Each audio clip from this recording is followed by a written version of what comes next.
I started had my mic muted. I'm all nervous tonight. Let me relax. I don't normally do shows at night. Y'all take it easy on me tonight, all right? Well, tonight, ladies and gentlemen, of course, this is Brother Garfield from the Brother Garfield podcast. Tonight, I have an actual Egyptologist, Dr. David Falk, legendary in my eyes, someone who I admire his work for a long time. And it's a pleasure to introduce this community to someone who's a specialist in ancient Egypt and the Bible. He received his PhD from the University of Liverpool in Egyptology. He wrote a dissertation entitled Ritual Processional Furniture, a Material and Religious Phenomenon in Egypt, which established a new cultural context baseline for rituals by examining the material culture of temple furniture. All right. He also holds 3 master's degrees, family. 3. He holds a doctorate in master's in divinity and a master's in Near Eastern and Biblical Archaeology and Languages from Trinity International University, and a 3rd master's degree in Near and Middle Eastern Civilization from the University of Toronto. His BA is in philosophy from the University of British Columbia.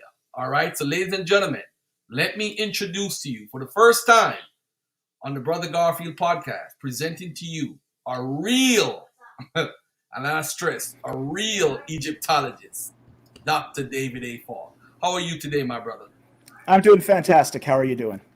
I'm doing good, man. I'm doing good. The first thing I want to ask you off the bat, when you were growing up as a child, did you ever see yourself being an Egyptologist? No, but my love of Egyptology began as a child. I grew up watching Saturday morning specials on King Tut's tomb, ancient pyramids, and those things those specials just sort of inflame the imagination. So while I didn't imagine myself growing up as an Egyptologist, my love for Egyptology began as a child. Oh, okay. All right. So, what about when you were growing up with your parents? Did your parents encourage you in any way? Is this something that they saw you doing? Did they want you to No, be a doctor, a they want me lawyer? to be a doctor, a lawyer, or a hockey player. My Oh, parent, I grew up in Canada. Every Canadian parent wants their kid to grow up to be a hockey player. okay. Well, hey, in And then my Jamaica. parents discovered I couldn't skate. Okay. Let me ask you. What's your in while you were studying to be a doctor? What was the hardest thing for you to do? The hardest thing for me to do was find enough time to do my studies. That's always the most difficult thing for any student to do. You just have to deal with the problem of burning the midnight oil. It's just a lot of hard work. It's Right. really a lot of hard work, Oh, okay. and you just have to Um. have that drive to push through the fatigue. Right. Right. For those who want to know more about Dr. David Falk, by the way, I put his description, his career, and I also put his website, so you could check out what he's doing. He has a nice YouTube channel called Egypt and the Bible, which does a lot.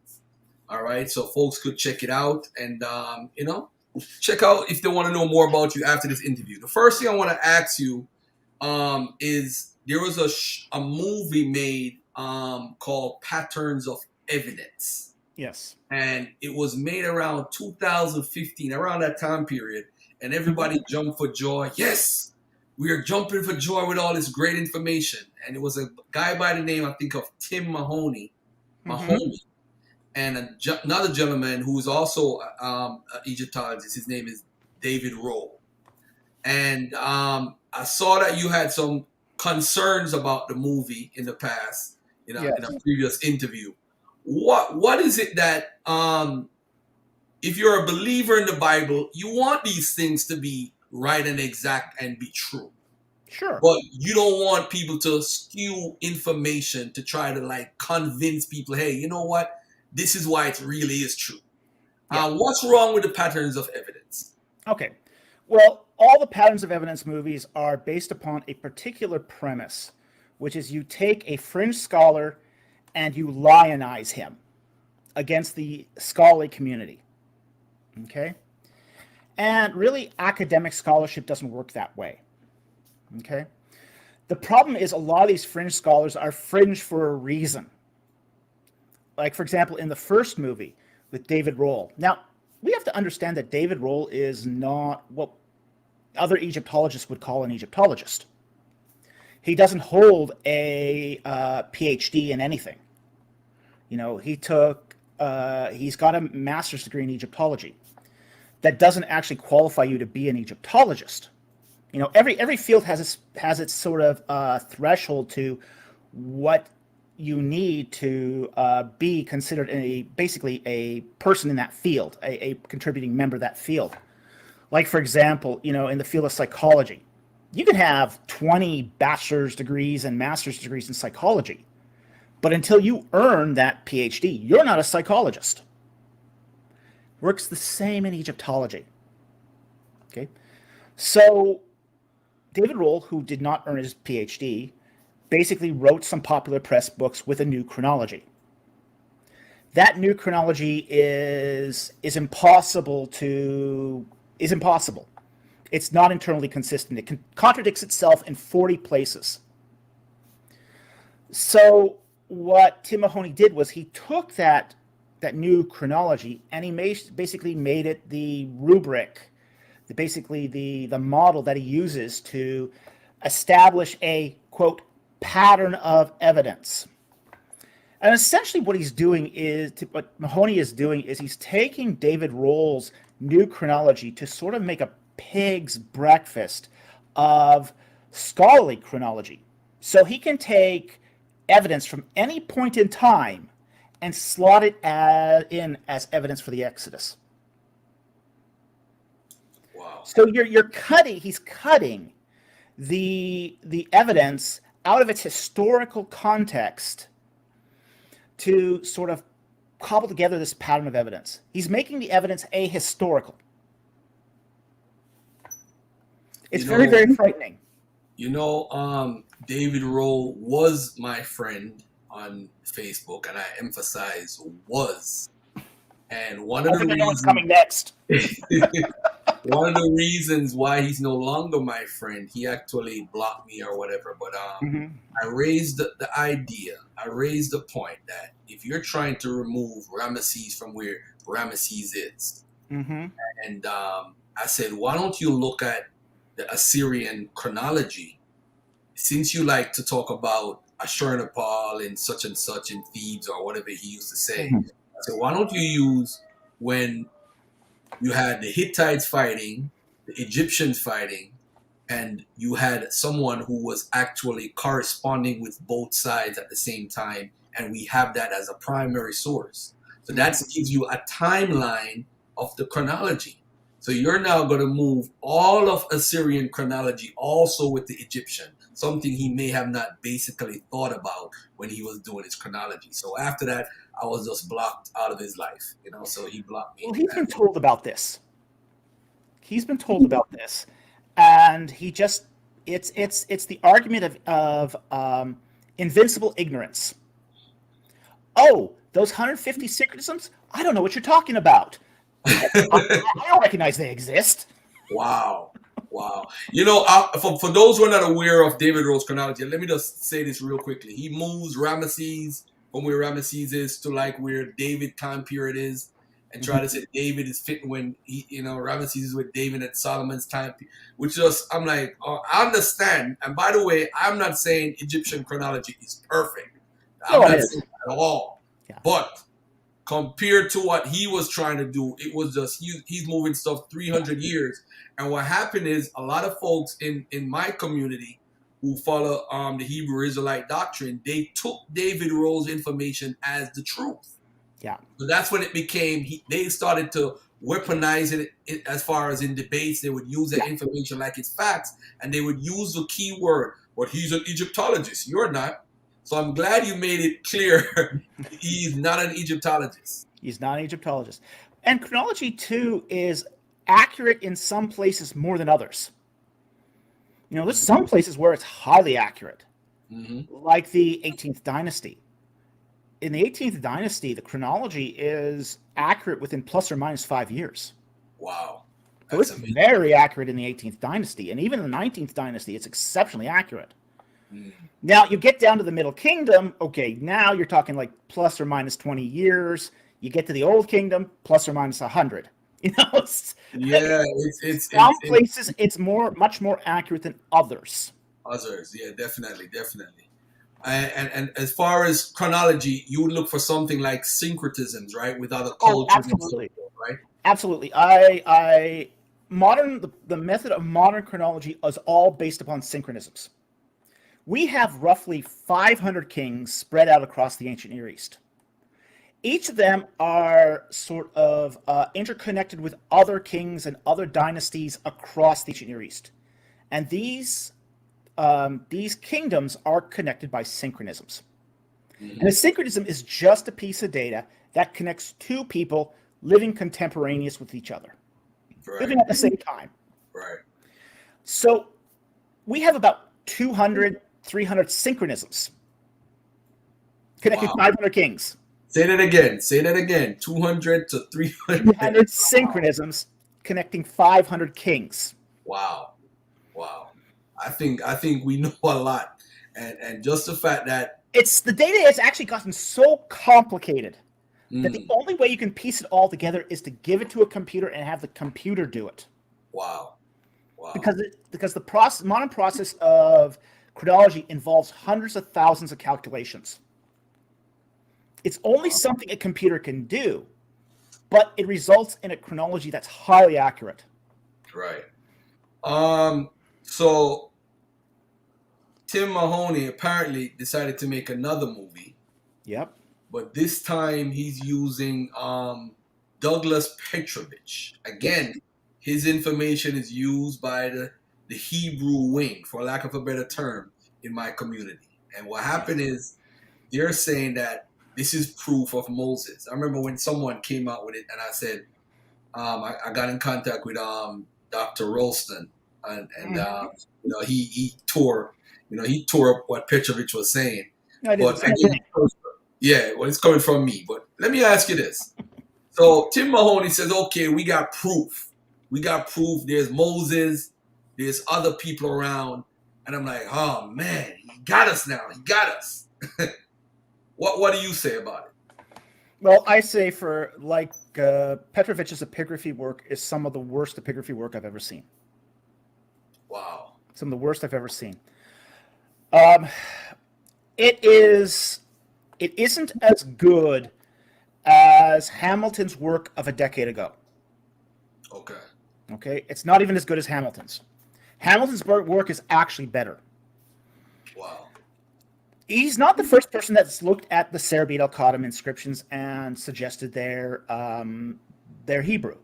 You know, Grime suggested this in the 19th century. Right. You know, and Grime's work was eventually basically debunked. Basically, it didn't stand the test of peer review. Right. So you've got Petrovich here in 2016, 2017 trying to revive a dead hypothesis.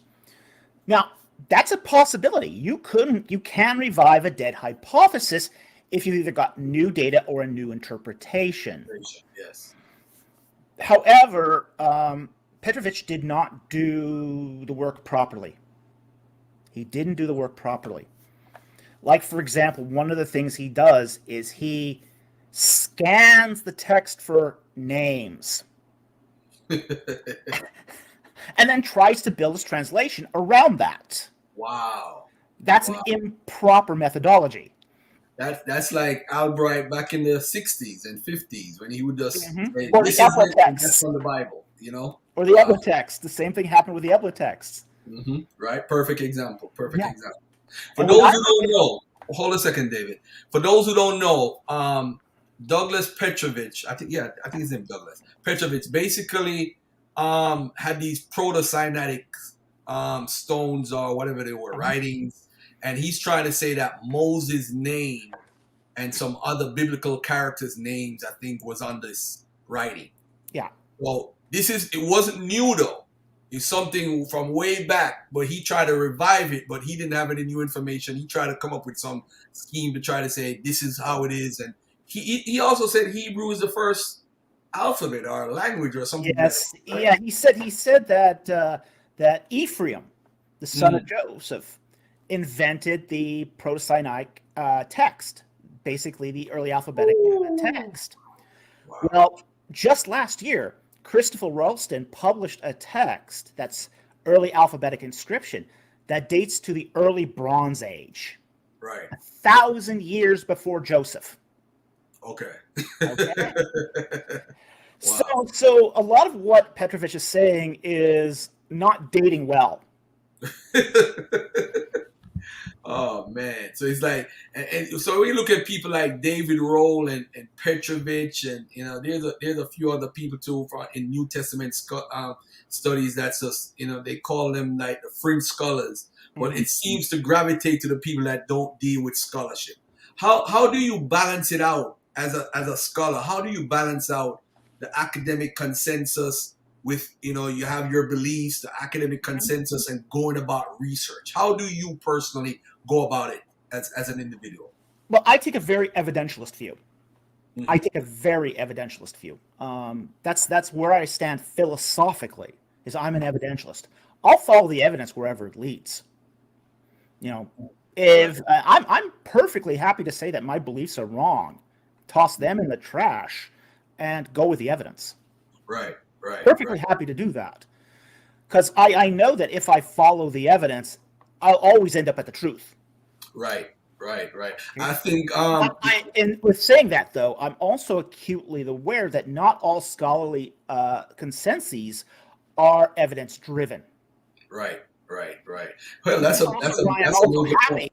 This is also Hmm. why I'm happy to abandon the scholarly consensus and take a minority position when Right, the evidence warrants. And right, that's the key point. The evidence has to warrant it. right. Um, let's talk about the Ark of the Covenant. This is something you dealt with on your website, and Mhm. I found it very interesting. You brought up the Kebron gas, and I don't know how deep you go into it. I didn't read all of it. But what is your I know the Ark of the Covenant. I think you brought in a Egyptian connection. Am I correct? Right. So, Essentially, the Ark of the Covenant comes out of an Egyptian context of mhm, ritual processional furniture. right. Okay.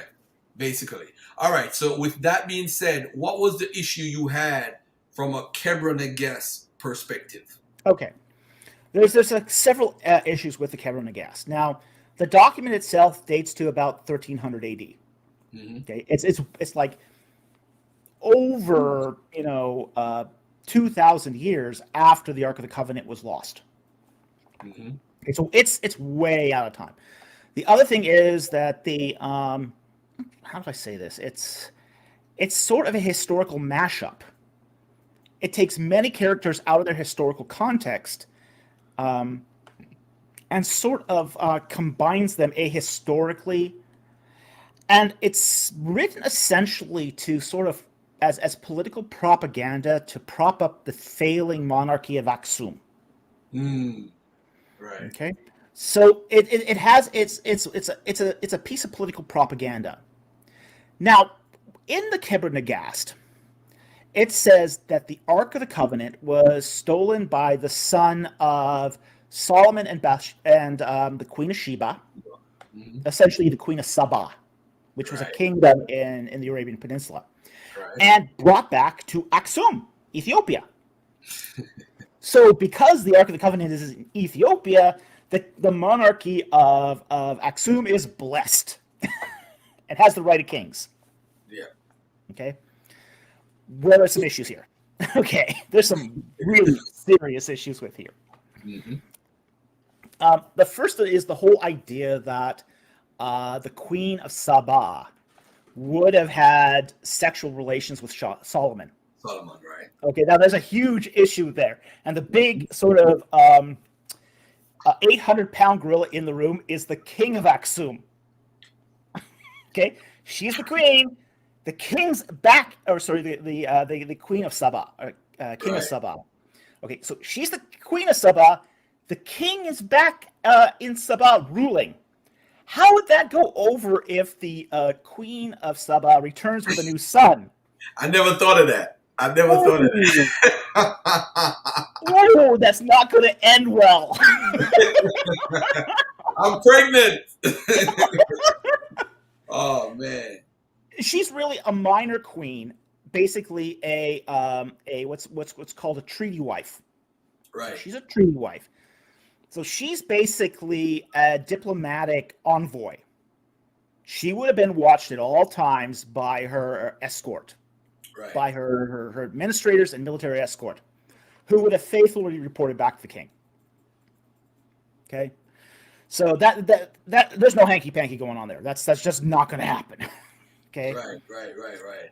The other issue is that there's a later sighting of the Ark of the Covenant in the Book of Kings, which is King Josiah. Right. That's the last sighting of the Ark of the Covenant. So you can't have the Ark of the Covenant being stolen and carried off to Aksum, and at the same time have it show up in the Temple of the Lord hundreds of years later. Yep. It just isn't going to work. Yeah, that's one of the things I always mention to these guys when they talk about Ethiopia and so forth. And then there's a whole thing: is that the right Ethiopia with biblical texts and all that stuff? That's another mix-up. Let me ask you this before we move on: Israel Finkelstein. What do you think about his works as far as what he has brought to biblical archaeology? Well, he still has his admirers in North America, but he's been mostly discredited in Israel now. Mm-hmm. He really doubled down on biblical minimalism way too much. He's kind of a joke now in some respects over in Israel. Oh, okay. Wow. But as I said, he still has his admirers in North America. He still draws a great crowd in North America, but not so much where in his home country. The problem with Israel Finkelstein has been that he's taken a very, very sort of fundamentalist reading of the Bible and debunked that, and then sort of claimed that all the Bible is bunk. Right. Okay. Whereas, say, more temperate scholars are sort of going along with the evidence and saying, hey, wait, well, you know what? There's this other reading that's maybe more valuable. For example, he was in that crowd that said there was no King David. And the very year after he published the Bible Unearthed, where he does all this, he claimed we get the discovery of the Tel Dan Stela, which talks about the house of David. Right. Ooh, yeah, that's embarrassing. Right. Once you see there's no David and no Davidic kingdom, and you get this Stela that's saying that the house of David, you've got an issue now. Right. But, well, if he's willing to, if he's not like David Rowe, then we have a chance with him. If he's like David Rowe now, like I don't know what you guys like Bill Deaver were a lot smarter. Bill Deaver was a lot more flexible about this. Bill Deaver said, okay. Shucks, I've been wrong. I'll go with the evidence now. Mm-hmm. I love William Deaver, man. And Bill Deaver still has credibility because of it. Mm-hmm. Yeah. Definitely. Yeah, we're all gonna do theories that end up turning up being wrong. Yeah, and I think hey, you know what? I think if we're able to admit it, then it's better that way. I've been wrong about a number of things. Well, someone wanted me to ask you about the Shasu of Yahweh. I don't know. You know what? Let's not talk about that. He didn't say a question. He just said to ask you about it. You got to be clear, Lou, what you want me to ask. All right. So, as an Egyptologist, what are you working on right now? Like, if you weren't doing an interview right now, and before you go to bed, what would you be concentrating on? What would you be working on? Probably some peer review article. That's probably what I'd be working on. If I ever get any free time at all, I work on my peer review stuff. Okay. So, and I've got various peer review articles in the works. All right. From 2000 BC to around the Ramesside period, we see different deities being worshipped in Egypt, Mm-hmm. like Astarte and different gods, Egypto-Libyan gods, and so forth. Why do you think we see so much evidence of different deities being worshipped, like the gods of war or the fertility gods, whatever? Why do we see that in Egypt? Because especially during the Ramesside period, where we're talking about interaction with Hebrews, Jews, I mean not Jews, but Israelites. Mm-hmm. Why do we see so much inside of Egypt worship of other deities? Well, because Egypt has a system of polytheism. Now, Hmm. one of the features of polytheism is that it is more than happy to accept other gods into their pantheon. We see this, for example, like the god Bes. He gets introduced in the Middle Kingdom.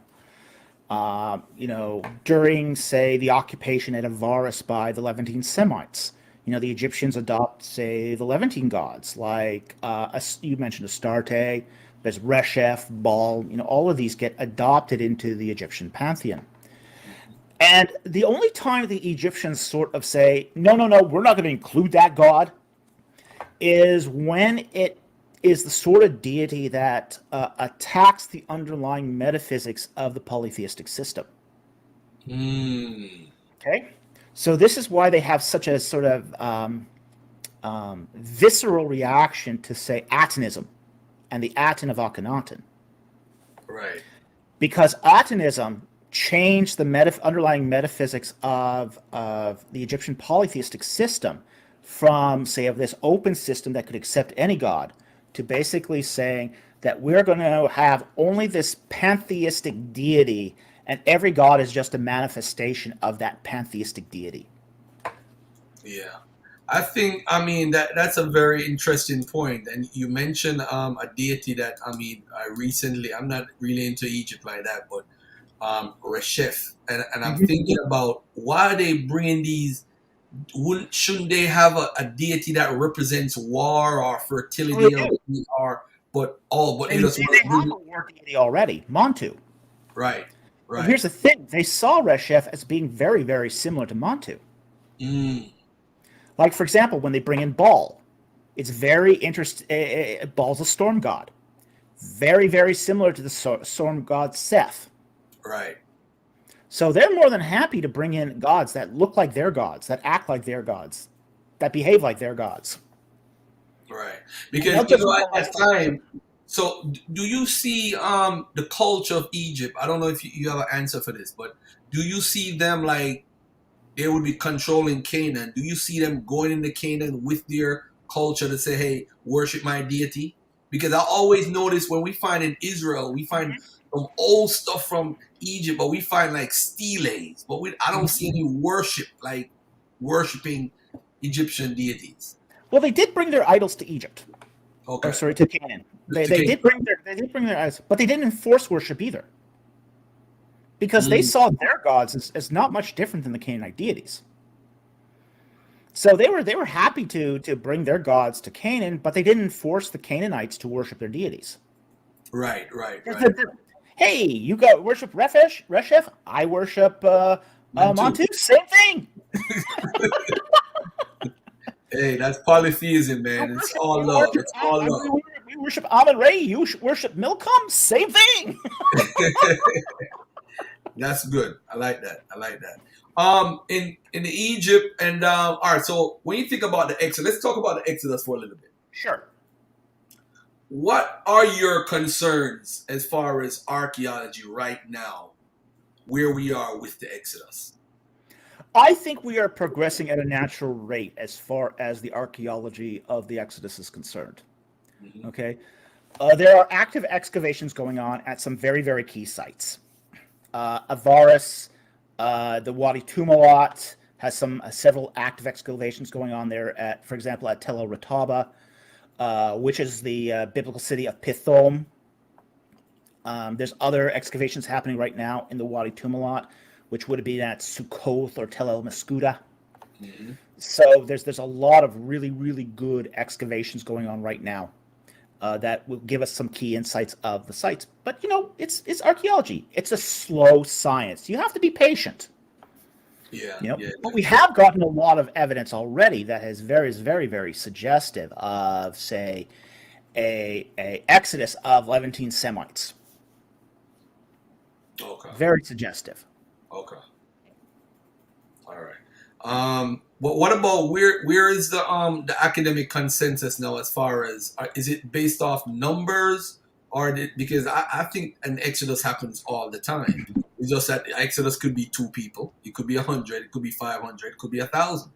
Well, Mhm. where is the academic consensus right now as far as an exodus out of Egypt? Okay, the academic consensus right now, we have to understand that consensus, when we talk about consensus, we are talking here about a specific academic jargon. Hmm. Now, when we talk about a consensus, we mean an overwhelming opinion that doesn't have serious opposition. And the term consensus um, really almost sort of means settled science. Okay? The problem is what we have with the Exodus right now isn't a consensus, it's Right. a controversy. It's a controversy. Whenever you have within an academic field a majority and a minority position, you have a controversy, not a consensus. Right. Right. Right. Right. Okay? There right now is no academic consensus inside of Egyptology on the Exodus. What you have is a majority and a minority position. The majority position right now says there was no Exodus. The minority position says that there was an Exodus somewhere around 1250, 1265 BC. All right. Let's stay right here for a second. Mm-hmm. Why 1260, 1250 BC? Mm-hmm. Why those specific dates? Okay. They are roughly the date after the Battle of Kadesh. They're Ramesside. If you look at the book of Exodus, the natural reading suggests a Ramesside setting for the Exodus. Okay, Right. all the cities that are mentioned in the Exodus route were either established by the father of Ramses II, who was Seti I, or were around at that time. Hmm. Okay, for example, Pi-Ramses was a city established by Ramses II. Pithom was renamed by Ramses II.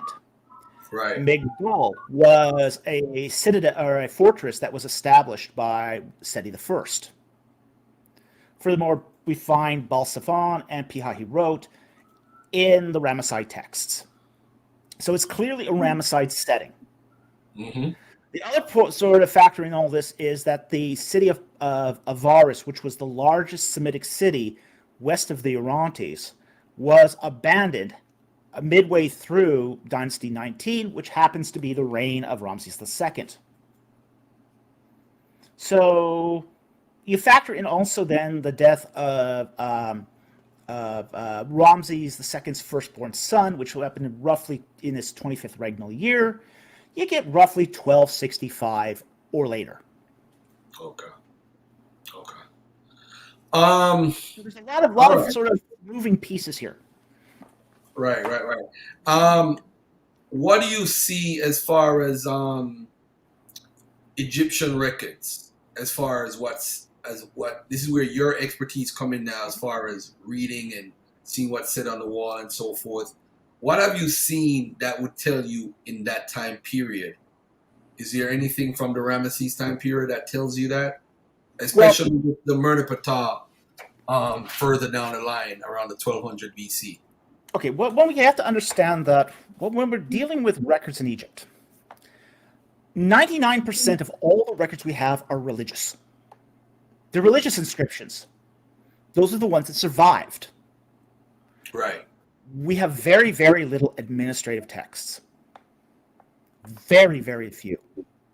In fact, it's shocking how few administrative texts we actually have. From the capital city during the reign of Ramses II, which was Pi-Ramses, it's in the Right. Nile Delta. The problem is it's very wet there. Nothing survived. We have no text from Pi-Ramses. Nothing. Even stone texts get destroyed. You know, it's when you look. I've actually been to Kantir, which is the site of Paramses. It's wet. Mm. Okay, so if you're recording stuff on papyrus, that'll gets moldy and dissolves. What happens with stone is because the groundwater is so saturated with salt that salt water, saturates. It goes into the stone, and when you pull the stone out, that water dehydrates. The salt crystals form, and the stone literally disintegrates within weeks. So we don't have any records from the capital itself. Okay. Nothing. That's important. That's Yeah. important. We found, like, for example, there was a archive of the Hyksos, a scriptorium, from the reign when the Hyksos still ruled Egypt, and that was located at Avaris, 2 kilometers away from Ramses. Right. And in that scriptorium, we find fragments of 300 bullae. Now, a bullae is a clay sort of seal impression. Right. Mm-hmm. Okay? Not a single one of those texts survived. Wow. But we have 2 clay cuneiform tablets. One's just a tiny, tiny fragment. We don't know what it says. We only know it's cuneiform. And another fragment that dates to roughly the 1st dynasty of Babylon. But there isn't even there enough to really read it. We just know enough to know the style and when it dates. Wow. So we have to understand that from the entire Nile Delta, we only have about 24 texts from all periods of of Egyptian history. Wow. That's Almost everything we have. I never looked at it that way. I never looked at it that way. That's very interesting. Very interesting. So it's not. I mean, yes, absolutely. The Egyptians were very meticulous record keepers. Just almost none of them survived. Wow. In fact, we only have royal records from one 15-year period of Egyptian history. 1-5. And we only have one side of the conversation, which is the letters coming in to the royal capital, not the Egyptian correspondence going out. Wow. You're talking about the Amarna period, right? Amarna period? Yeah, the Amarna letters. 15 years. That's it. That's all we have for the royal records of Egypt. Wow. That's very interesting. Everything else is a religious text. Wow. So when we go and look at, say, the Kadesh inscriptions, we have to view that in the light that these are offering texts. So basically what the Egyptians did was when they went on campaign and they came back, they're writing up these campaigns as sort of offerings to the gods. Wow. So this is like this. Do you want to give a military failure to your gods? Of course not. It's like giving the spotted lamb, your leftovers to your god. It's sloppy seconds. It's not. You want to give your god the best, your absolute best. So you only give your god victories. Right. So, let me ask you this: since you deal with the Egypt sides, somebody just asked a question. Do you ever? I'm sure you've heard the Shasu or the Israelites conversation before. Have you ever thought about it? Oh, I've thought about it. I'm not buying it. Oh, okay. Why are you not buying it? Because for the person in the audience who's asking. First of all, we have to kind of understand where the Shasu live. Okay, they live in the country region of Edom. Okay, now the Shasu that lived in the Edom, there were several tribes of them in several locations. The Shasu of Yahu, and it doesn't say Yahweh, it says Yahu. We're not sure if Yahu is a deity or if it's a person or if it's a region. We're just not sure. Okay?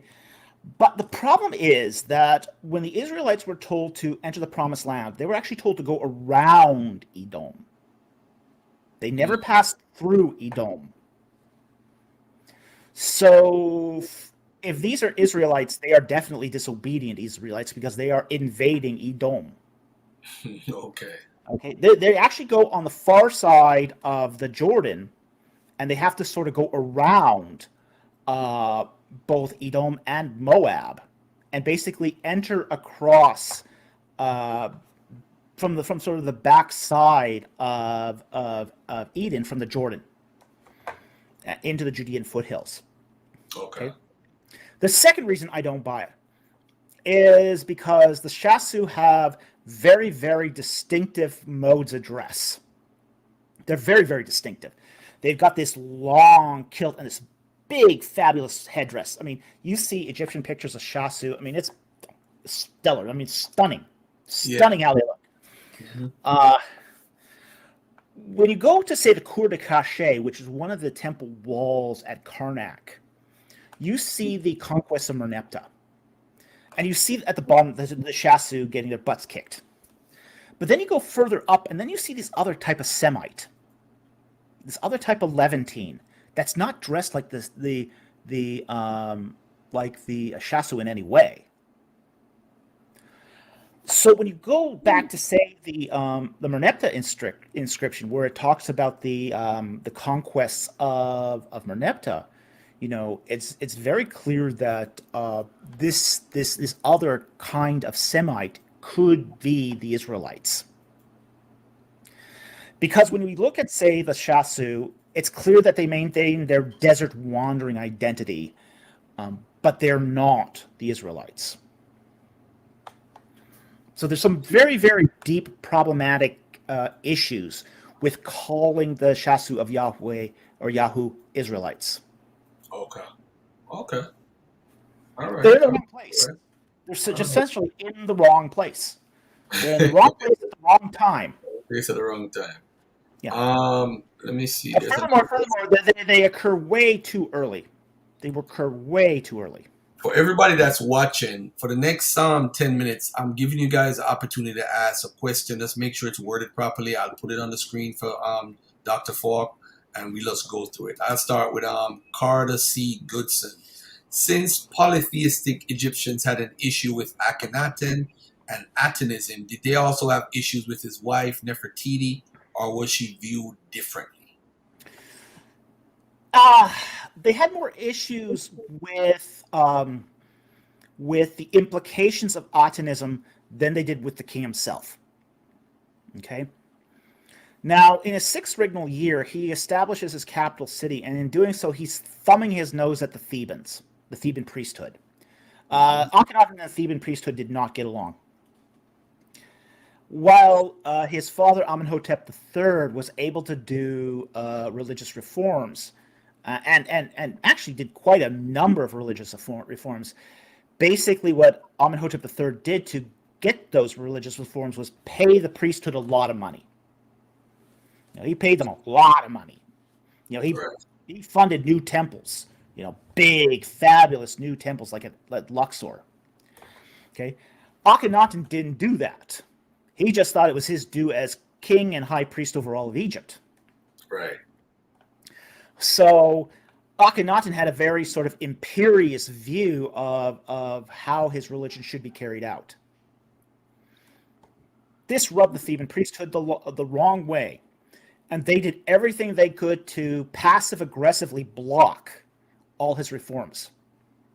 Wow. And essentially, Akhenaten said enough is enough and just moved his capital from Thebes to Amarna, where he wouldn't have any of that interference. He appointed his own family as priests and did things his own way. But Akhenaten also had the military to back that up. The Amarna period military was very strong. You can't close every temple in Egypt without having a very, very strong military to back you up. Better. And we even have records of Akhenaten going on campaign in Canaan.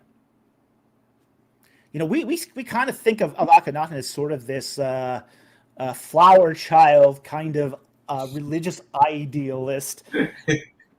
Walking around like, hey, everybody. Exactly. But he was also a very strong military leader. Okay. Okay. Now he sort of when he sort of got into his religion, he didn't care about what happened in Canaan after that. It was at that point he sort of neglected it. But Oh, okay. All right. And I didn't even know that about Akhenaten. You just taught me something new tonight.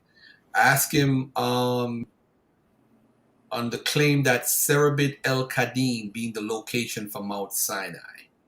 What's the uh, latest? no, no, I don't think so. We don't see any occupation at Serdim Al Qadam after, say, Dynasty 18. It's pretty much the end of Serbit Al Qadam as a viable mining site. It's essentially a mining site, is what it is. It has a temple of Hathor there.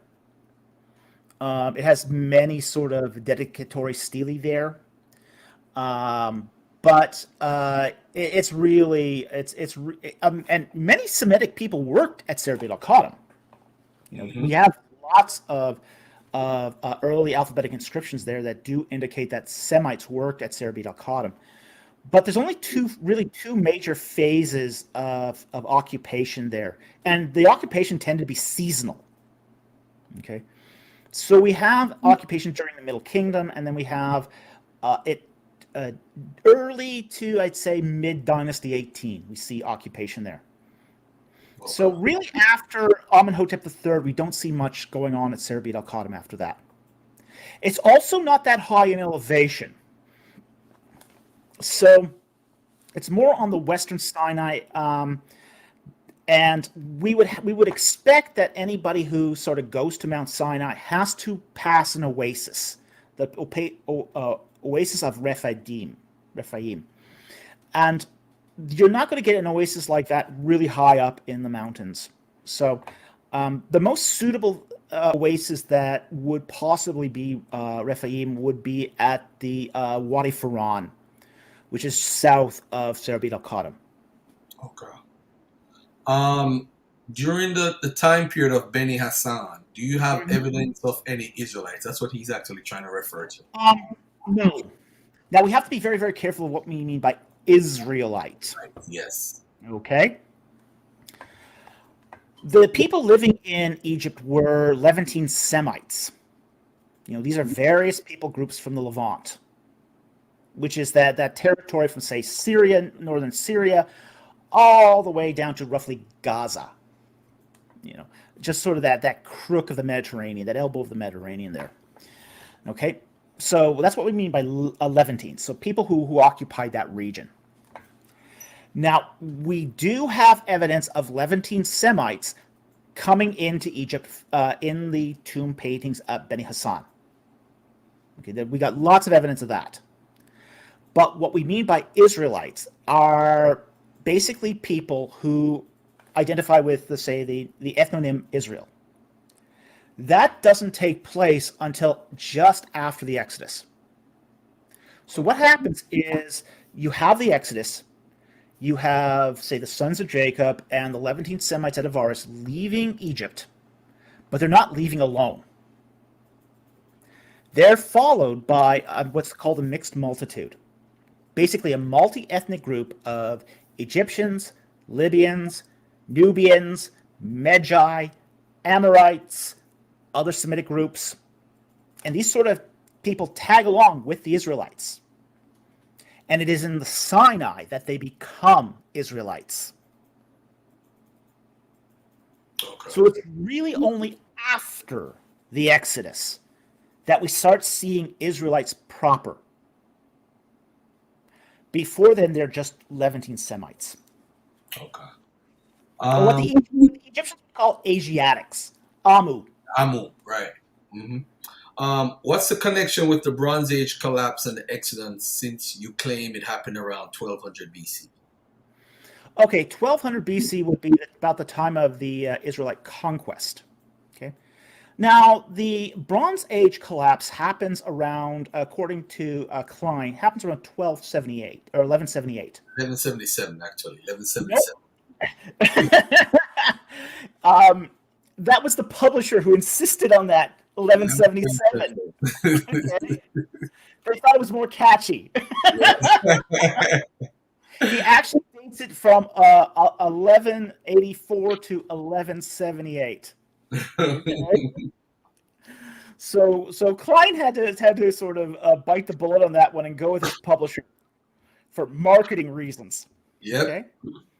However, the symptoms of the late Bronze collapse happened much earlier than that, and much later. Okay.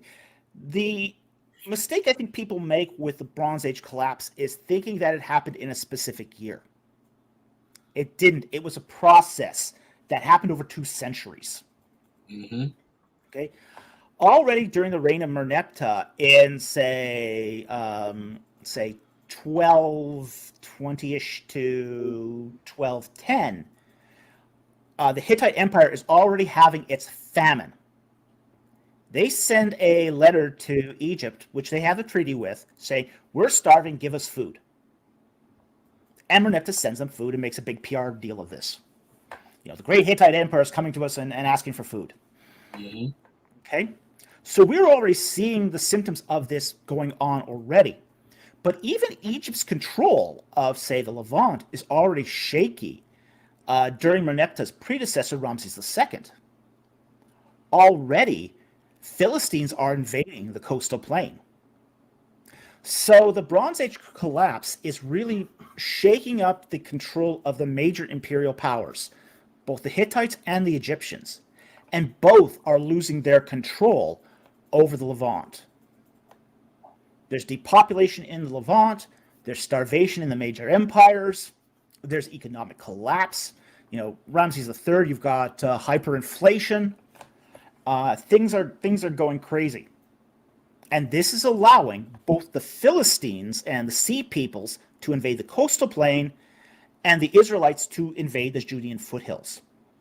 So you actually have in the Levant during the late Bronze Age collapse, 2 separate people groups, sort of divide Canaan between themselves. Very interesting. Can you ask Dr. Falk to explain why did the Egyptians use circumcision or get themselves circumcised? Why? We don't know actually the reason why the Egyptians did it, but we do know that they did it. There is actually a dynasty, I believe it's Dynasty 6 relief painting in one of the mastabas around the pyramid of King Teti that actually shows the process of Egyptian circumcision. And they did it on full adults. They didn't do it on children. Okay? Yeah, I wouldn't want to go through that. I don't think it's crazy. My oldest son had to do that in his 20s, so that was that was crazy. Roll the hurt there. But yes, we do know they did it. We do know they did it on adults, and it's a practice that goes back to the Egyptian Old Kingdom. We also find evidence of this on mummies as well. So it was a common Egyptian practice.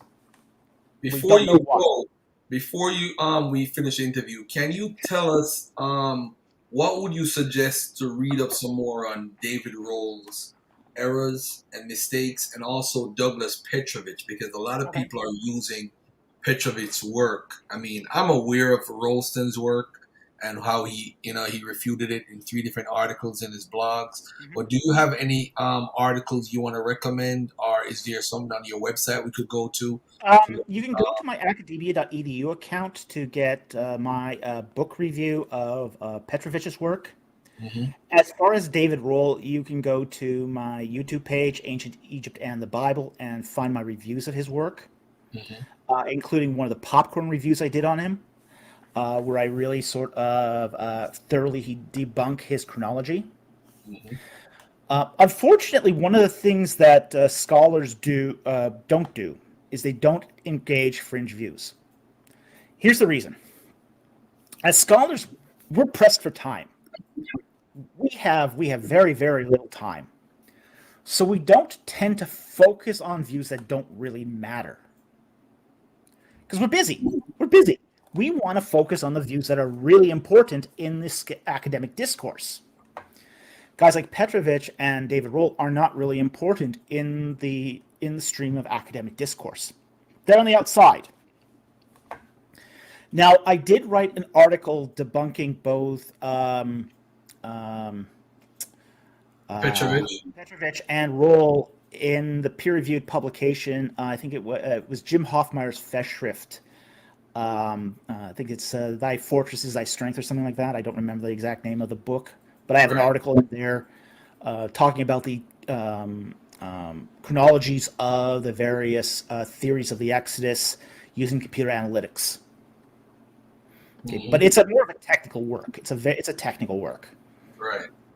You know, when folks talk about Egypt, they always leave out the greatness of the Magi and the Nubian, what they brought to Egypt. What are your views on Nubia and the Magi? Okay, you mean the Magi? Right. Okay, the Magi. The Magi and Nubians are different people groups, and we have to keep that very, very, uh, they're different. The Magi are from Kush, Hmm. and Kush is basically, think of it as south of Aswan, but north of Nubia. Okay, so Kush is sitting between the two. Right. Now, when we talk about how did the Egyptians view Kush, Magi. the Magi and the Nubians and even the Kushites, okay, the Egyptians had very, say, different views of all those groups. Like, for example, the Magi, the Egyptians loved Magi, absolutely adored them. They were because the Magi had a very, very interesting relationship with the Egyptians, which is they sort of saw the writing on the wall and Hmm. they said, well, we're going to be conquered by the Egyptians. Let's be the best vassals possible. We're not going to rebel. We're not going to throw off the Egyptian yoke. They're going to trust us and we're going to profit off of this. Mm. So, so they took a very pragmatic approach. We have this very, very interesting stela from the late boundary stela from the late Middle Kingdom. This boundary stela says, no Nubian or Kushite is allowed to cross this barrier except the Magi. They're allowed through. Wow. So they love the Magi. They loved them. None of the Magi. Oh man. And they had this really interesting scam going on. They had this really interesting scam during the war the East new Coast. between the Hyksos and the Thebans. Right. And the Nubians were also involved in this war. Okay? Right. So it was basically the Thebans in the center between the Hyksos and the Nubians. Okay? The Magi hired themselves out as mercenaries. Okay? They hired themselves out to mercenaries to the Thebans to guard their southern border. Well, the Magi also hired themselves out to be mercenaries to the Nubians to guard their northern border. So when you got these two groups of mercenaries meeting, they would more or less sit down, have dinner, and go their separate ways. Wow. They played Interesting. the scam, they both sides against the middle, and nobody caught on. Wow. Nobody caught on, Wow. That's crazy. but the border was So, peaceful. right, because I know the Hyksos had sent a letter, and I think the Egyptians intercepted it or something like that, and that's when they figured everything out. Well, ultimately, what happened was when King Akmosa conquered Avaris, he actually ended up rewarding the Magi. Okay, that letter that was intercepted was basically a letter from the Hyksos king to the Nubian king, basically telling to let us get together and let us just cream both the Thebans from both sides at the same time. So that's sort of military intelligence, playing into that particular battle there. But the Magi were outside of that. They were outside of that. They weren't involved in that particular letter, as it were. Oh, okay. But after the conquest of Avaris in early Dynasty 18, the Magi were rewarded by being made policemen, community leaders, all over Egypt. They were given positions of incredible responsibility and favor. Wow. And they were respected by every community all across Egypt. I noticed. Now, this is not the same as how the Nubians were treated. The Nubians were very distrusted, Okay. very mistrusted. In fact, and part of the reason they were very much mistrusted is because with every new king coming through the throne, they would rebel. And the king would have to send troops down to Nubia to basically restore order. Mm. And it wouldn't be until, say, Dynasty 25 when the Nubians end up conquering Egypt. That's the 25th dynasty. That's your Nubian basic dynasty. Yeah, Pianki and Shabako and Shibitko and Taharka. Yeah, and they basically conquer all the way up into the Levant until they're finally driven out by the Assyrians. Assyrians, right. When you look at and by the way, before we go, if anybody has any questions, please put the questions worded properly.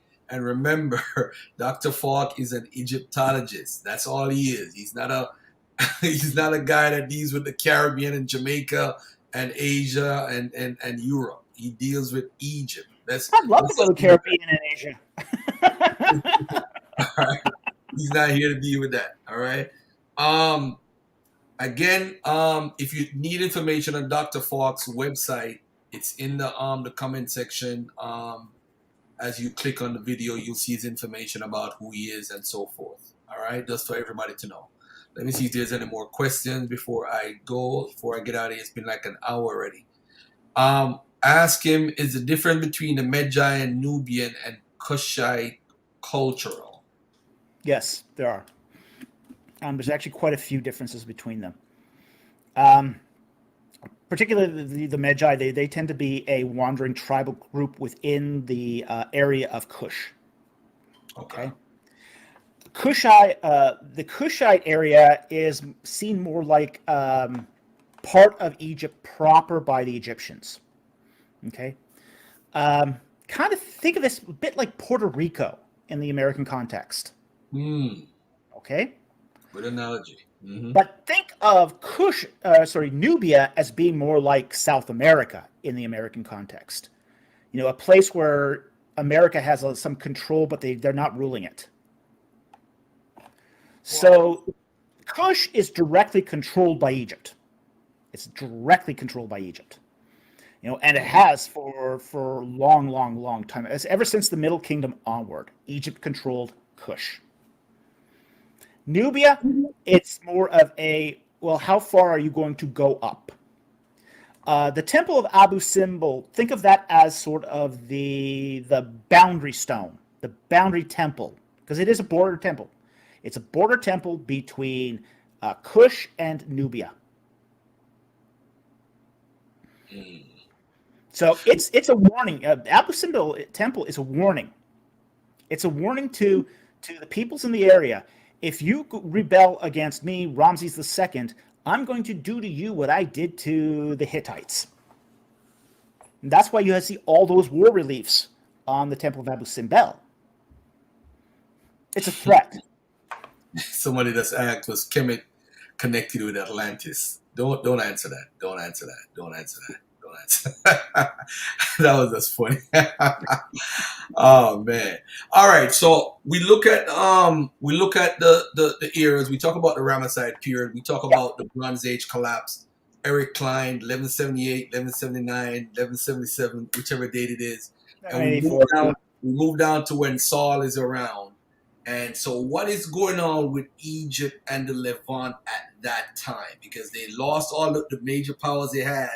Mm-hmm. What's going on with Egypt and the Levant? Because I know they want to get back the power they once had, the glory days, because I know there's a history of kings writing history to try to outdo the one before or whatever. Mm-hmm. So what's going on at that time around 1050 BC with both eras? What's happening in Egypt at that time is it's having deep internal problems. Okay.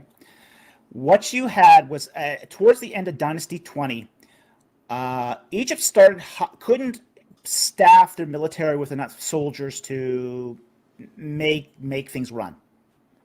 So they had to use Libyan mercenaries.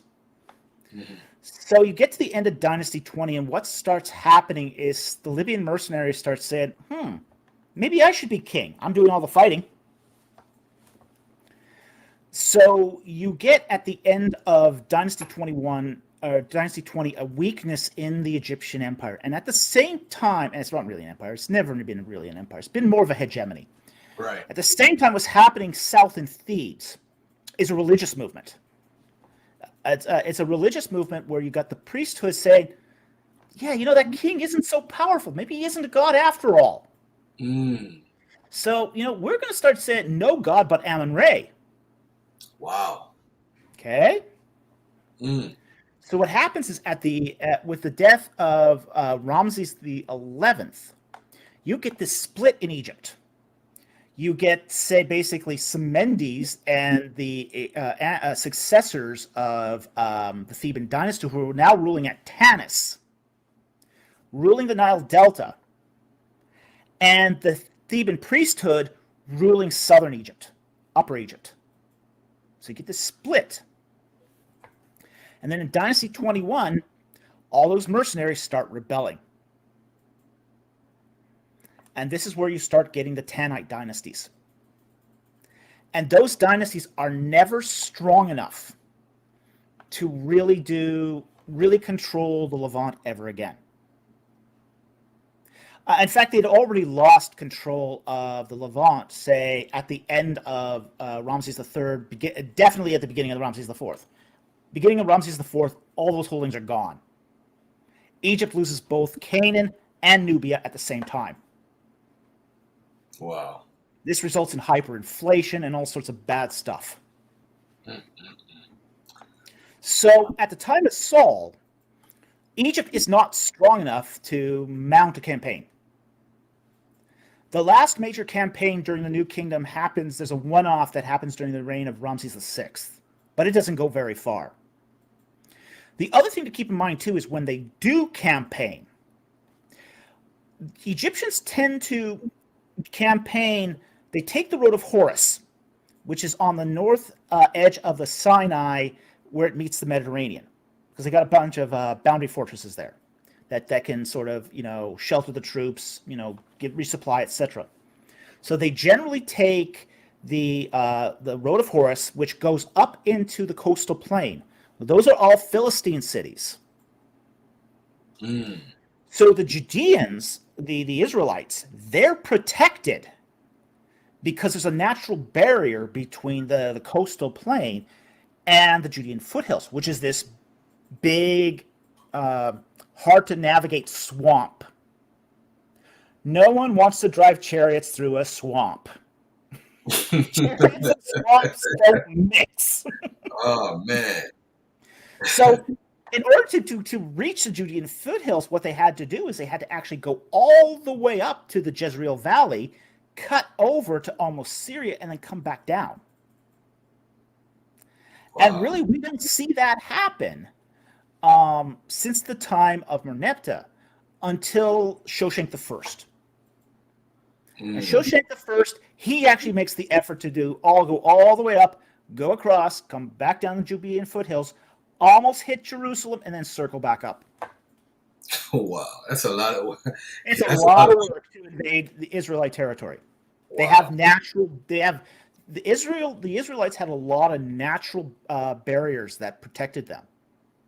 They had the swamp on the east. They had the Jordan, on the west, the Jordan River on the east, the Negev Desert on the south. Really, the only point of vulnerability was from the north, which is why they always feared invasion from the north. Mm-hmm. Let me see right here. We have. Does Dr. Falk have any predictions about future Egyptian discoveries regarding the Bible? Archaeology is unpredictable. It's really unpredictable. It can only take one turn of the shovel to change the entire way we see the Bible. Really, it's very unpredictable. We just don't know what's in the dirt, and it boils down to that: is we just don't know what's in the dirt. So, but I do anticipate that Egyptian archaeology will continue to strengthen, or basically many of the details we do find in the Bible, and that's just based upon precedent. We're already seeing that. We're already seeing that in spades. So, given that trend, I see that as continuing. All right. What was the Egyptians' views on pigs? They hated pigs. This is very normal for agricultural societies. Basically, agriculture really depended upon the cleanliness and purity of your waterways. Okay, the more vulnerable your waterways, the less tolerant you are towards the variety of livestock you raise. Okay, and the hierarchy tends to go that they consider cows to be the cleanest towards your waterways. So the Egyptians really, really were a bovine culture. They love cows, mas, oxen, those sorts of things. They were really into that. They hated sheep. They hated goats. They hated sheep and goat herders because they polluted the waterways. Same with pigs. I mean, you pass a pig farm today, and it's not a good smell. Pigs are the worst. The worst of the worst. Worst of the worst. All right. Which biblical kings of Israel or Judea do we have in the archaeological record in Egypt or Sudan? I would say.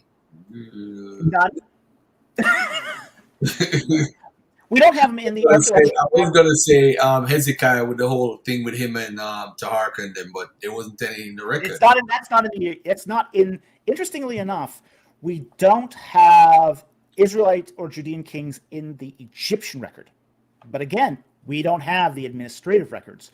Where we do have them mentioned is in Assyrian and Babylonian records. Mm-hmm. Lots of evidence there. We also have them in Moabite records. The Mesha Stela, talks about King Omri. Mm-hmm. And we also have in Babylonian records, Ahab. Ahaz, he at the Battle of Karkar. He goes up and he fights the Assyrians. We have Sennacherib, mentioned, Hezekiah, and he describes him as a bird in a cage, in his attempt to invade Jerusalem. So we do actually have lots of records. We also have it in can't remember which one it is now. The Shalmaneser the third inscription, where it talks about King Jehu. So we have lots of evidence for the kings of Israel and Judea. Lots of them. They just are not from Egyptian sources.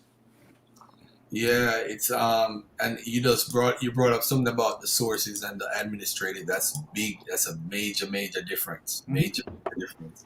Let me see what else you got. We got a lot of administrative texts and records from Mesopotamia. A lot of them.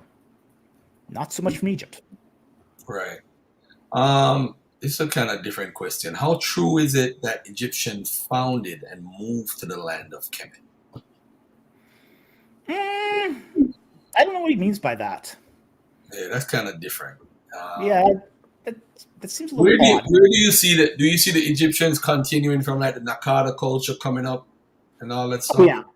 Okay. Oh yeah. It's the Egyptians are basically coming out of a pre-dynastic culture that we have there. Both Nakada and Badarian cultures. It is a continuous culture. We do see continuity from pre-dynastic times into early dynastic periods. Right. Jamel, at the beginning of the interview, he actually answered the question about why he chose to become an Egyptologist. It's fun. This is a weird question. Was there any connection between ancient Egypt and the Far East, China, India, for example? There was possibly a connection with India. Possibly. India. Yeah. What we found, for example, in the tomb of King Tutankhamun, was cloves. And cloves are an import from India. So we do Say that see, again. Say that again. I missed that point. Say that again. we do find in the tomb of King Tut cloves, Mm, and cloves are an import from India. okay. There's also evidence in the very late Ramesside period, end of Dynasty 20, the presence of silk. So there does seem to have been traders that have gone as far as China during, say, dynastic Egypt. Okay. Okay. Um.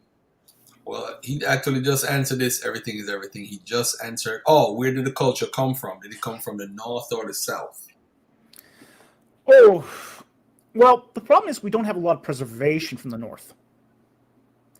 Again, most of what we have from preserved in Egypt is from the south. It's dry. Dry cultures tend to be preserved. If you don't have water, things don't rot. So we don't actually have a lot of evidence of the culture from the north. So that's a really hard question to answer because Egypt, through lots of its period, was dominated from, say, groups from the south, from basically Upper Egypt. The first kings of Egypt in the early dynastic period were from the south. They conquered the north. You have the Theban dynasties; they're from the south. And it's really not until, say, period of the Hyksos where you get say a northern ruler sort of dominating the culture of Egypt. Okay. Here we go. This is an interesting question. Any religious texts in Egypt that use the marriage motif for their god, like the Old and New Testament do? Mm. Well, marriage motifs are used often in ancient Egypt. For example, the king and his wife are both participate. And when I mean wife here, I mean the great queen, often participate in temple rituals together. We do see, for example, that many of the gods of Egypt had married consorts, and this is where we get like the Theban triad. Amun-Re, Mut, his wife, and their son Khonsu, the moon god. So we do see marriage motifs often used in Egyptian religion. Mm-hmm. They're plentiful. They're everywhere. Even, for example, in the early Osiris mythos, when you have say the five children of Geb and Nut, you have two married pairs that pair off.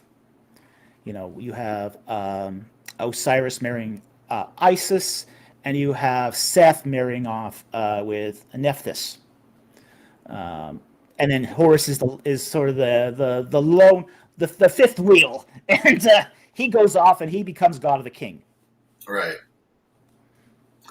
Um, I got a question before I ask you these guys' question. Do you see any festivals, any annual festivals in Egypt that you would reflect in Judaism? No, Okay. no, you don't see that. You don't see that reflection. You do see there is a Egyptian festival that is reflected in Islam, however, Hmm. and that's Yeah. the Al Haggag festival at Luxor. Okay. What time of Okay, the when is that? I believe that's around July, if I'm not mistaken. It's June or July. I can't remember exactly when it is, but the Al Haggag festival is essentially is supposed to uh, celebrate the Saint Haggag. But what they do there in that festival, which is very interesting, it's very Egyptian, is they build these little model boats and they take them on this procession. Wow.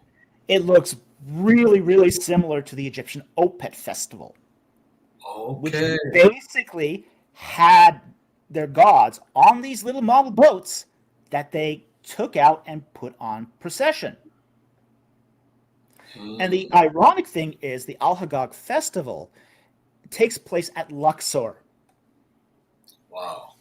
at the very mosque that they built on top of Luxor Temple, where Wow. they started the Opet Festival.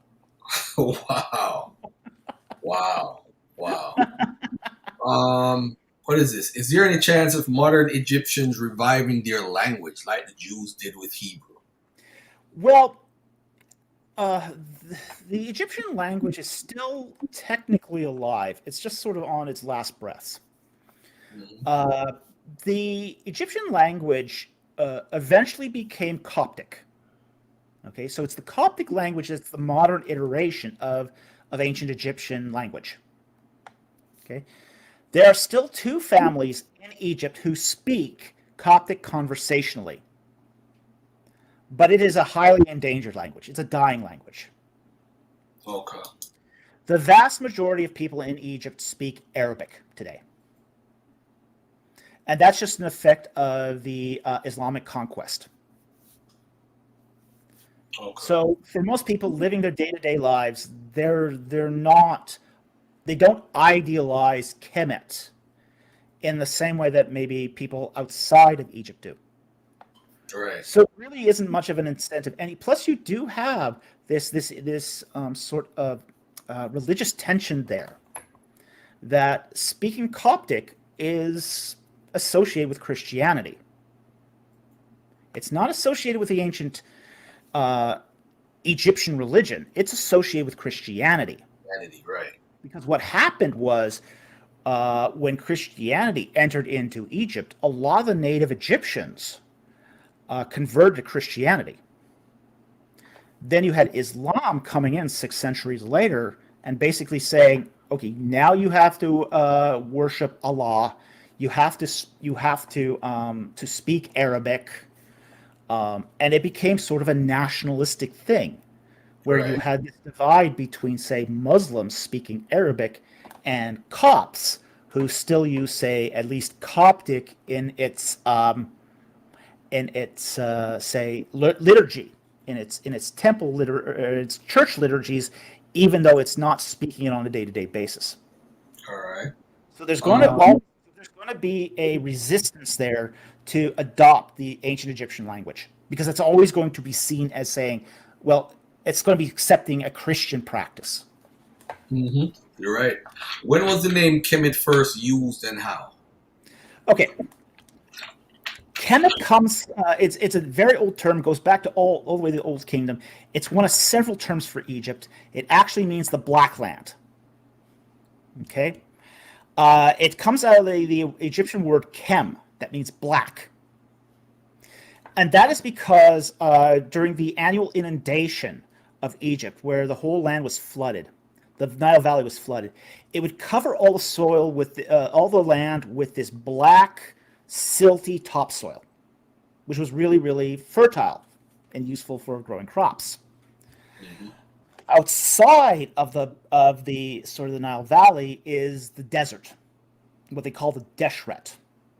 And Desher is the Egyptian word for red. Okay. So they had this separation of the black land versus the red land. Kemet is where they lived. The Deshret is where you stayed out of, because that's a nasty place. You don't want to go there. There's wild animals, danger, all that bad stuff's out there. Okay. Chaos is out there. You don't want to go there. All right. So, so it was actually one of several names for Egypt, and it's actually not even the most common name, to be honest. The most common name of Egypt for Egypt was the Nebtawi, or sorry, the Tawi, and Tawi was the two lands. It's two Okay. lands because it's two kingdoms, Upper and Lower Egypt. So Tawi was actually the most common name for Egypt. But Kemet was also a name for Egypt, but it specifically refers to that strip of land right beside the Nile. All right. Somebody has a personal question. Have you ever played Assassin's Creed Origins? If Yes, so, I have. what are your thoughts? I thought it was too much like work. Oh Well, here's man. the thing: when you become an Egyptologist, you're reading inscriptions all the time. You're digging in the dirt. You're going to the library. I used to be a big fan of Tomb Raider. Loved Tomb Raider. And then I started playing it again after becoming an Egyptologist and goes, gee, this is feeling a whole lot like work. I'm having a hard time relaxing here. Was there a major population shift after the invasions? Like, if you had like, you know what I want to ask you. Let me reword this question here. Sure. So you have the Hyksos. The Hyksos are put out. Mm-hmm. You have the Egyptians. Then you have the Libyans take over control, but you don't have really a shift in the population, right? What about when the Assyrians came in? Was there Okay. a shift where the population left when the Persians came in? Did they leave? You know what I'm saying? Did Yeah. people leave? They didn't leave. Now, there were shifts in population. Okay. In the case of, say, when the Hyksos abandon Avaris, they leave, they take off. And really, when we talk about that, it's just the leadership that leaves. They leave all the people behind. So it's the Hyksos leadership that leaves and takes all the goodies with them. Okay, they leave the rest of the people to their fate. But in the case of Avaris, the city of Avaris at that time was around, say, 5 to 10,000 people. But it grows dramatically after that to a very large city.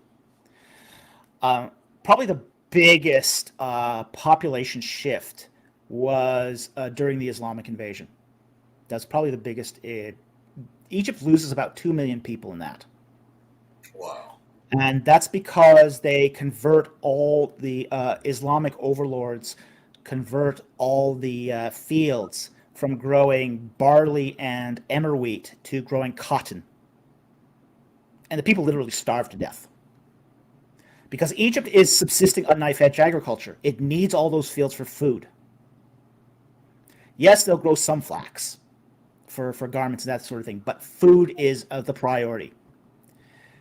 The Islamic leaders basically convert most of the fields. They destroy all the papyrus paddies, plant new fields for cotton, and then they export all that cotton to the Middle East for trade. It was a terrible tragedy. Let me ask you this. Someone had asked earlier if ISIS was a virgin. I don't know if you want to even address that. Sure, I'll address that. I'll take that on. All right, go ahead. No. Here's the thing. ISIS is called a Hemnet. That's a maiden. It's not a virgin. It's a young woman. Okay, it's a young woman. That's not a virgin. When the Egyptians didn't have a word specifically for a young woman who had not yet had sex. They typically refer to young women that were, say, not yet married as children. Because the age that they would be married off would be so young that they'd be still, that there's no really teenage years there. It's basically young women went from basically childhood into their early teens, and then they were married off. So there's no such thing as a spinster in Egypt. No such thing as a spinster in Egypt. I hear that. Did the Egyptians call them? I know what he's trying to say.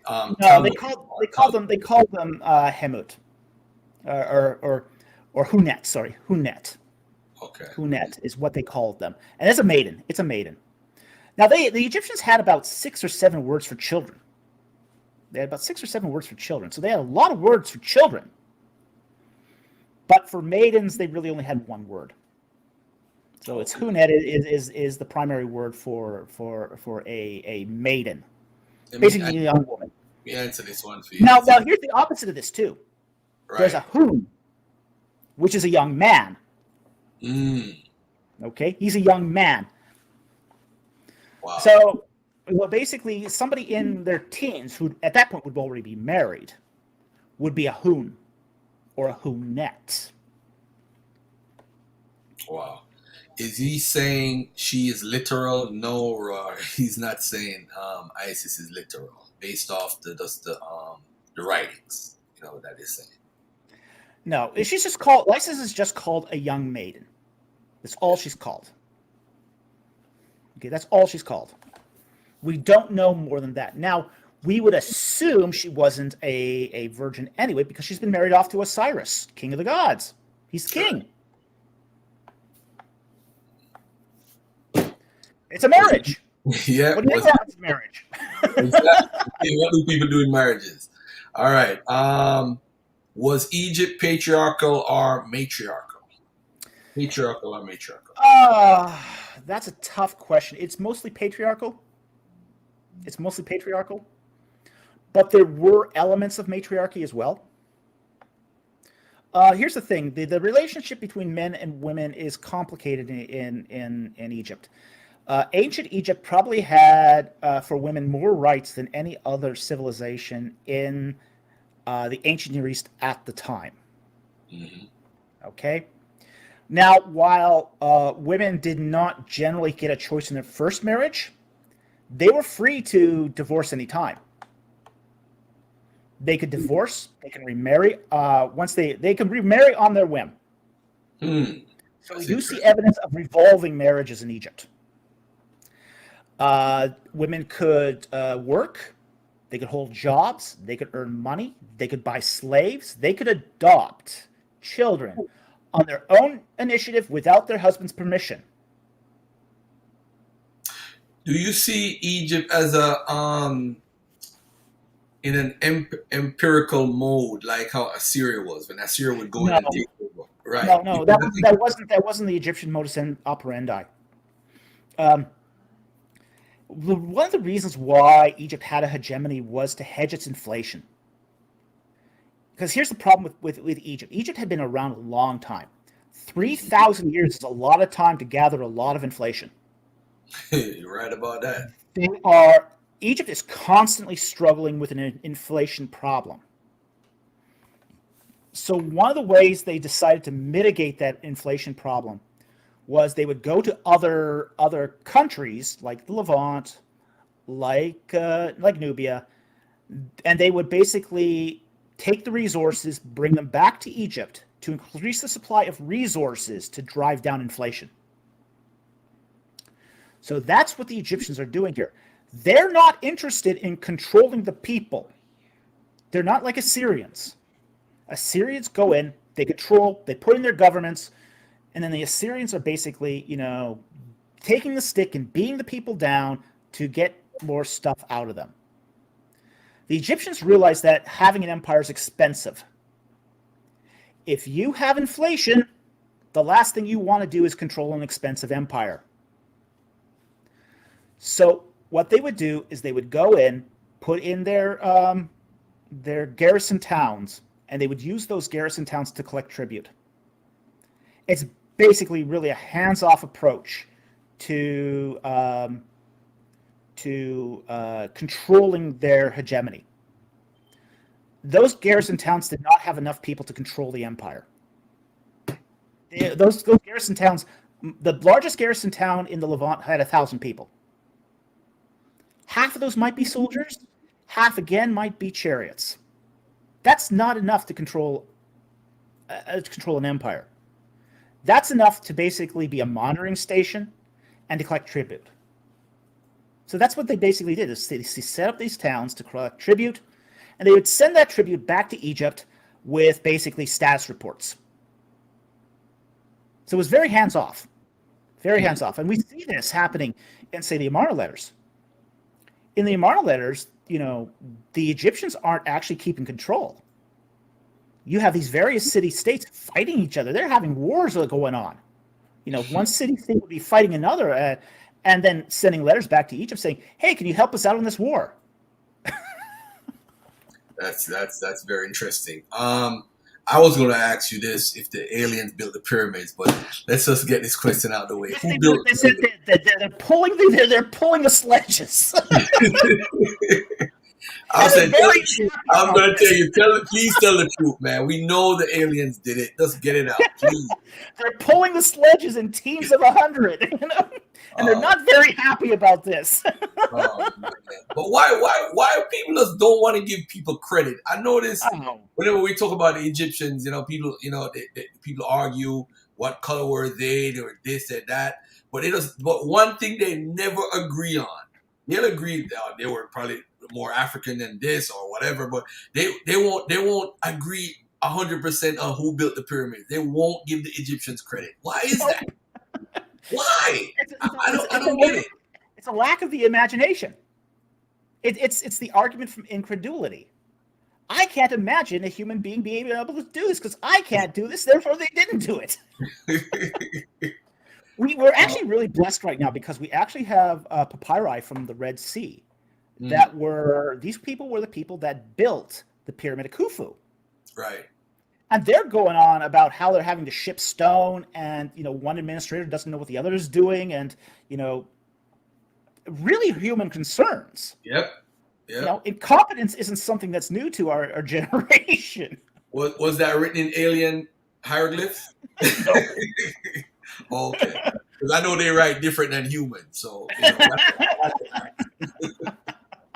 had to ask. Oh man. Let me see what else. Out of all the papyruses that have been found, how many hasn't been decoded or translated yet? Lots. A lot. It's a lot. And it's not so much the papyri. The papyri tend to get translated first. What's not so often translated are the stele. Okay, stele tend to be translated at a much lower rate, and that's because we have so many of them. I think the estimate is that there's like 1,000 stele that came from Obitus. So not all of those have been translated, but it's kind of like diminishing returns too. The reason is because many of these stele say very much the same thing. They're all sort of, with these biographies, various officials, giving praise to Osiris for a good afterlife. Mm-hmm. So, once you read a few of those, it gets a little boring. Yes, I get it. You're doing your Hetep Dinisu, you're, an offering to Osiris, giving him beer and bread and beef and linen and every fine and good thing. Yeah. Oh yeah, I get it. Yeah. Wow. I've never asked an Egyptologist this. What was religion like for ancient Egyptians? Did they have like a temple? Did they meet like a church? What was it like? Okay. You basically had several tiers of religion, okay, in Egypt. You had basically your priestly religion, and then you had the religion among the common people, and they're different. They're very, very different. For the priestly class, it was they did their temple rituals, where they had to go through various tiers of purification, and they would do say service every 3 months in the temple. And most of this was to maintain areas of sacred space within which the gods resided. Right. Now, for the common people, they weren't allowed inside the temple. They weren't allowed in there at all. There's no church for the common people. Whoa. Okay? For the common people, what they would have to do is, if it was really important, they could buy an amulet of an ear. We find a bunch of these on the outside of temples. Mm-hmm. Whenever we find a offering burnt or a amulet outside of the temple, we pretty much know that's a common person who's doing this. Like, for example, we find a small set of offering dishes that were done to King Menkaure outside of his funerary temple. So we know those were done by common people. But typically, your common person, if he had a prayer, a really pressing concern, he would basically go to the outside of a temple. And on the outer wall, he would put his amulet down on the ground, and he would pray his prayer against the wall of the temple. The amulet there would help the god hear his prayer, because they believed that gods inhabited proxy bodies. So that ear provided a proxy for the god to hear his prayer. Mm-hmm. There would also be, say, small mud brick chapels that were in villages that common people could go and talk to a priest directly. Also, every house was built with a little shrine. You got a doorway that's going in, but on the outside and up a little flight of stairs is a tiny shrine where they would put the household gods, the ancestral deities, and maybe one or two idols of a major god there. So that's really what private and common person worship looked like in Egypt. Wow. Common Egyptian, the only other access the common person had to the major cults was during the processions. During the procession, the major temple god, would be put in his sacred bark and then carried out into the streets, where the average person could ask the god a question, and then it would wiggle one way for one yes, the other way for no. Wow. You know, all my last 20 years, I've heard about Egypt and all this stuff, right? One thing puzzles me. So, Only one? well, a couple of things puzzle me. But say, for example, you lived from 2000 BC to 3000 BC. The writing style is different than the New Kingdom style. Am I correct? The writing. No, the writing itself, it remains pretty static. Right. Hieroglyphs themselves don't change much. Right. What changes is the underlying language. Okay. The underlying language changes. In the Old Kingdom, you have what's called Old Egyptian. Old Egyptian. All right. Old Egyptian. I'll write that down. So we have Old Egyptian, and then after that, what do you have? Middle Kingdom, you have what's called Middle Egyptian. This is your classic Egyptian. Okay. Like the papyrus of Nefertiti, the admonitions of Ipuwer, those are all Middle Egyptian texts. And then after that, what do you have? You have, during the Second Intermediate Period, you have the development of Late Egyptian. Late Egyptian. Now think of this kind of the difference. It's kind of slangy. Very. Right. There's a lot of slang in That's late from what Egyptian. time period to late Egyptian is from when to when? Roughly the Second Intermediate Period till the end of Dynasty 20. 20. Okay. All right. And then after that, what do you have? After that, you get sort of the late period Egyptian, which leads into the Ptolemaic, Egyptian. What is it called? Ptolemaic. Ptolemaic. Okay. Ptolemaic. All right. And then you have, what about Demotic? Now, Demotic overlaps. Okay. Demotic. You have at the same time, you have when you're talking about Demotic here, you're talking about what's a different writing system. Okay. All right. So Demotic is a different writing system. So now it's a different writing system. It's the same language underneath. So could the person who speaks Old Egyptian correspond with somebody who is in the late Egyptian period? Well, at that point, you're then talking about some real differences in the underlying language. Right. Okay. Now, hieratic, which is sort of the cursive form of hieroglyphs, that goes all the way back to the Old Kingdom. All right. So the hieratic. So the person, for example, would somebody in the Ptolemaic time period be able to read and understand hieratic? Probably. Yes. Okay.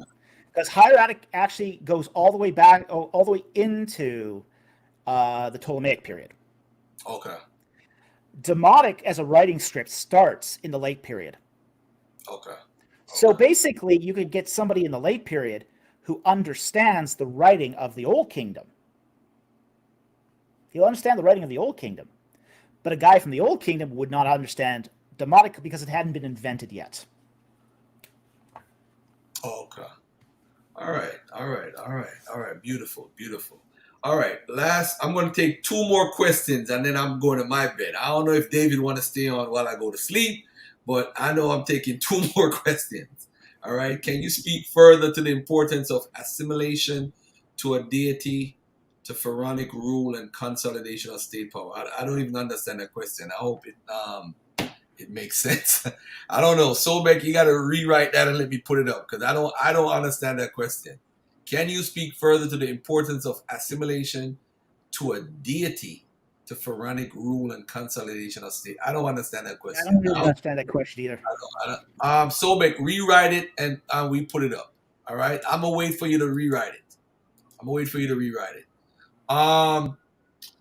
Let me see. And the reason why I'm asking you all of that stuff because when we think about the transition of studying it, it hasn't been deciphered and all that stuff until Napoleon time period and people, how would people understand it? Because one of the arguments people make is that the Christians went in the temples and stole the information off the walls, and how do you feel about that part? No, that never happened. Now, they did, Christians did, rub out certain things, Mm-hmm. when because a lot of these temples were reused as churches. Mm-hmm. You Mm-hmm.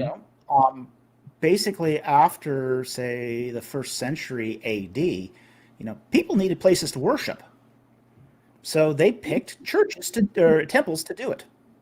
So we do have lots of evidence of say Christians occupying temples and tombs, rubbing out the pagan gods, Mm-hmm. Mm-hmm. and worshiping there. In some cases like Luxor Temple, uh, you do see evidence where they would take plaster, paint over a certain area, and then do say uh, Byzantine murals up there. Mm-hmm. Okay, but that's very limited, very very limited. You don't see much of that. Yeah. It's mostly the iconography that gets rubbed, not the words. They pres- Definitely. well, the words Definitely. didn't mean anything. They didn't care about the words. The words wasn't anything to them. They just didn't want a pagan image overlooking them as they were praying to their god.